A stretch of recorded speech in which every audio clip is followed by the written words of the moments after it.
So hello guys, good day. So magkalot data karon na pod guys no. Dayon human og kalot na mo ani guys. Magkuan dayon erek sa poste, magpatindog sa poste. Then pag human og patindog sa poste ani guys, mo na nito mag-elevate na din mig metro.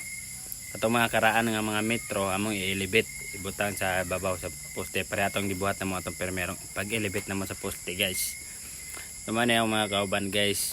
Kaning naay puro nga pula si Kultobis na among driver. Daing kani akong kauban Japan ni si Mayis. Shout out ninyong duha no sa akong mga kauban. So ani guys, puli-puli may kalot ani guys. Kailangan manggod ning pagkakaluta guys. 5 feet ning kalot ani guys. Then human na mo ani guys. Pagka human na mo og kalot yun. Mo tong magpatindog ng dynamic poste. Human na mo kalot guys oh. Mano siya guys oh. Then prepare na namo para magpatindog namin sa poste guys. Then human na magpatindog na din ani. Kitabangan na mo din patindog guys. Dagan-dagan mi ani. 7 mi kabukan ni. Then isa ang magbantay dira sa bangag para sa bar. Para dili mo ambak ang poste ba. Para matunog siya sa bangag. Nagpatindog sa poste. 30 feet din ang katason sa poste guys. Kaya service pole raman ko din ang structure ng poste. Among gitrabaho. Sama siya guys, gisugdan na mo kuan. Mano-mano day ang among pag-erek ani guys no kay wala man gud nadala tong kuan boom truck or katong-kato bitaw nga may mag-erek sa poste. Kaya ra man gud punin siya kaswaton guys kay gamay-gamay gaan-gaan ra man gud ni siya.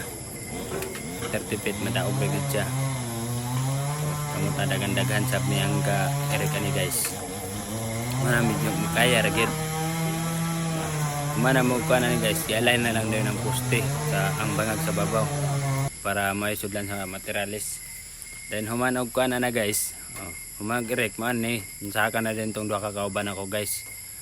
Si shout out kay Tumakmol o kang Mayis. Then kaning gilakaw-lakaw akong kauban nga si Kuya Clem da po ay kaning background man isa. Shout out kay Ramones. Ani mga kauban guys. Gi-prepare na guys ang mga dressing. Kani ang muna ni ang kuan meter base guys. Human ana dra man i-transfer din tong metro guys. Muna na siya. I-plaster ang mga meter base sa parlance guys. Kita na galabay-labay lang. Kaya kita may muon dayon dito sa live ani guys. Manais lang guys i-prepare na nila din ang wire. Then bira-bira ang wire. Dere guys, ka-finalize na dayon ni sila sa connection. Gi-crimp. Gamit mi og crimping ani guys para pag-crimp para wala gi loose contact ba. Para hugot gyud ang kuan ang pag splicing sa wire.